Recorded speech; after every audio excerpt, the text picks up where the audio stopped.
Coach, it's all yours. I can't say enough good things about Ohio State and the game plan that they had tonight. It was just a dogfight. They got off to a great start here in Nashville, and we certainly appreciate being here in Nashville. Our guys have enjoyed the trip here, and obviously now that we're able to win this game, enjoy it even more, of course. But I can't say enough good things about their coaches and Coach Diebler and his staff and the players. They just battled. They battled throughout that game. They got off to a great start. We were able to fight back there in the middle of that first half and get a lead, and then we lost the lead. Primarily to our ball handling. We had too many turnovers in that stretch, and but I think the defense stepped up throughout the night and helped us secure the win. These two guys were great. Ugo was tremendous. Devin Tillis even playing in the game. He walked in a boot because he twisted his ankle 2 days ago in practice and didn't practice at all after that. But Ethan did a great job with him, and he just showed a level of toughness and care for this team to get out there and play today. And he was really impactful. The offensive rebound, just his general energy and enthusiasm and positivity, was huge for this group. But a very good win for us, and a ton of respect for Ohio State. Thanks, Coach. Questions for the players? Start with Jeff White. Alan, you guys have had a number of games kind of like this one of late where you've been down in the second half and rallied to win. Does having done it before kind of add to your confidence when you find yourself in that situation again? Yeah, I think for sure gives this group experience together. We have a lot of experienced guys coming from different places, but to just be in those situations together and be able to gut it out, I think it's super valuable for us. Obviously, that's not a space we want to always be. We got some things we want to clean up, but it's a good experience for us going forward. Thomas? Dallin, you forced the timeout on the inbound with about a minute left in the game, and also had a transition layup. Can you walk us through sort of the last 2 minutes, sort of what you thought went well to close out the game? Yeah, we made some adjustments defensively in the ball screen, and I think that frazzled them a little bit. But just this coaching staff and my teammates really pour into me with a lot of confidence, and so I was a little up and down this game. But down the stretch, just tried to stay present, make winning plays, and I was surrounded by guys who were covering for me. Ugo with some big-time blocks. All the guys were in the right spots. So just tried to be present, tried to go for it. That's something Coach Odom is really big on, is having the, courage and confidence to go make winning plays. So I attribute a lot of it just to the staff and my teammates and then going for it. Okay, take on the second row middle. For either of you guys, it seemed like the only thing Ohio State had going offensively for a while was Bruce Thornton. What was the challenge trying to contain him, and how do you think you guys were able to keep other guys from affecting the game? Malik? I think we did a good job of just forcing him to take tough twos, even though he made a lot of them. Our goal was to just continue to make shots hard for him, crowd him, give him different looks, whether that's bringing two on the ball or one-on-one or help and being in the gaps and just bothering him the best we can. So I think we did a great job, even though he ended up with 28 points. It was a hard 28 points, and I think our guys did a good job of just making everything hard for him. Okay, Jeff? Yeah. What has it been like as a teammate of his to see kind of Ugo's growth over the course of the season? It seems like every game he takes like another step forward. I think it's been tremendous. We're a team that we're deep. It can be anybody's night on any given night, and Ugo does an unbelievable job of protecting the rim for us, and just his aura he brings down there at the paint is just tremendous, and it helps us guard, and it gives us a source of confidence to just pressure the ball, and we know that we got backup when it comes to that paint. So it's been great. Dallin, anything to add on Ugo? Yeah, I mean, it's super special. If you know him, you know he's an incredible person. But if you see him like in the gym, he's always putting in extra time, and he's gone through a lot in his college career. And so to be where he is, to be having the success with this team, we really feel like we're a brotherhood with this team, and so we're just so happy for him. He deserves it. He works his tail off every day. He has a great attitude, and so that's the strength of this team. Like Malik was saying, each guy's ready to step up And when they do, we're super happy for them. All right, we'll take two more for the players. Thomas. Millie, playing a non-conference game in the middle of your conference slate is a little bit different. Did this game feel a little different being a neutral site against a team outside of your usual sort of groups of teams you're paying attention to? Yeah, anytime Coach tapped on it before the game, anytime we have a chance to represent the ACC, we got to do a great job doing that, and to represent Virginia. It's my first time playing in a non-conference game in the middle of conference, but it was fun. It was a great atmosphere. Shout out to Who's Nation. They brought the energy for us, and yeah, it was a great game. Okay, Tanner, last question. Yes.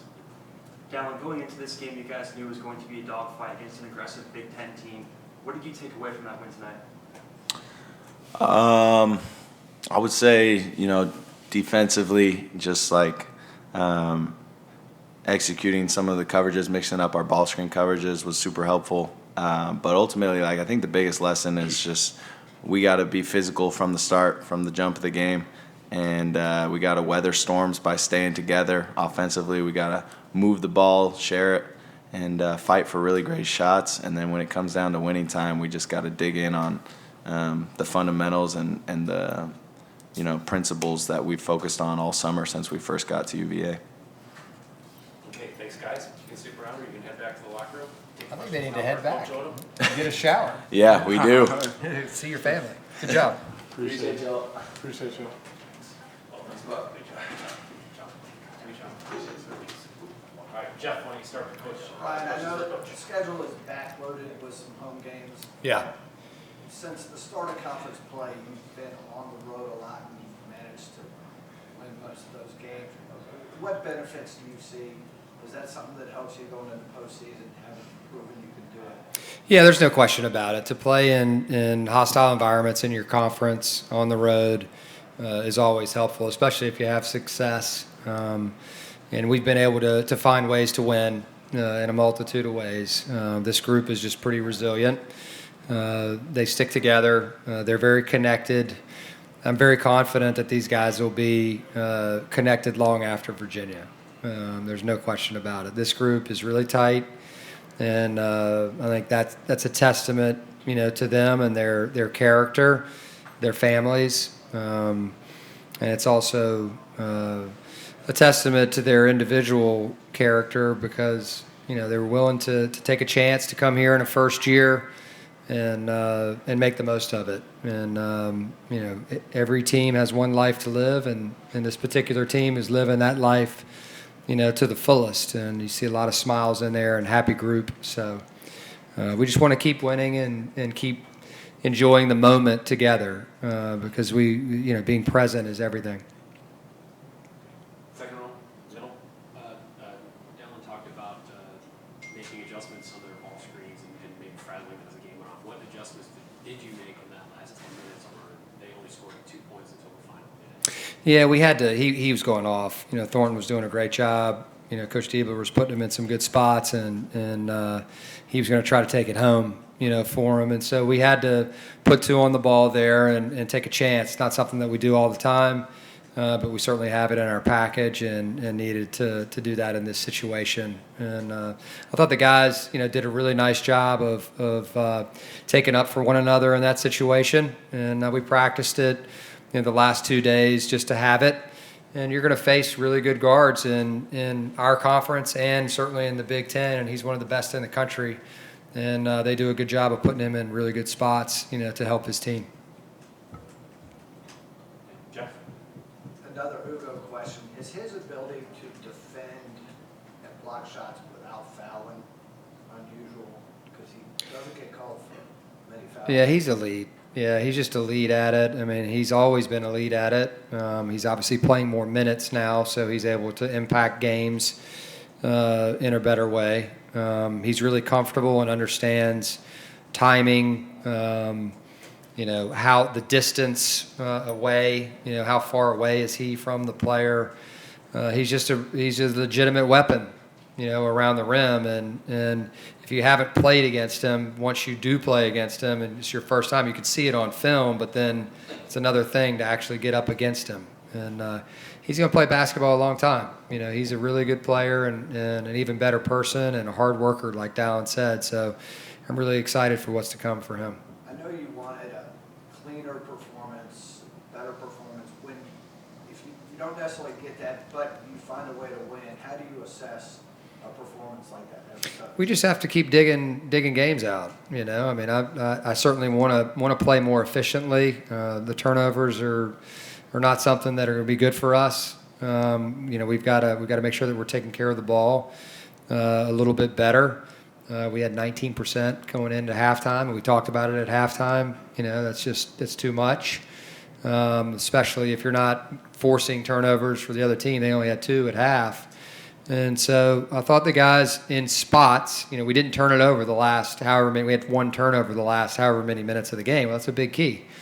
They had several runouts, you know, because of our turnovers, and that really just hurts your defense and your chance to win. Xander, and then we'll think about the second row. Coach, Chance Mallory was a major contributor tonight with 12 points. What have you seen from him growth-wise at this stage of the season?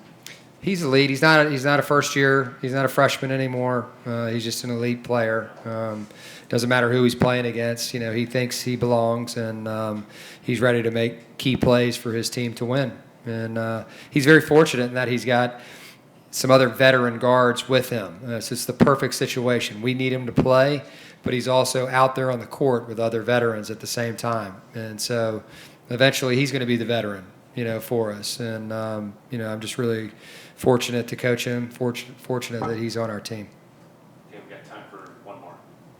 You talked about putting 2 on the ball and taking a chance. You're doing that against Thornton. If that doesn't go well, what do you worry about there? How can a team make you pay for putting 2 on the ball when a guy like Thornton's having a night like that? Yeah, I mean, I think three-point shooting, you know, scrambled situations, the bigs getting behind, you know, at the rim and putting pressure on the rim. I mean, all the things that we all try to do on offense. We're trying to get 2 on the ball to create an advantage. And so, you know, there's a lot of different things that can happen in that regard. But I thought our guys did a nice job at the point of the screen, and then we were able to get out, you know, where we were unharmed. Thanks, Coach. Thanks, guys.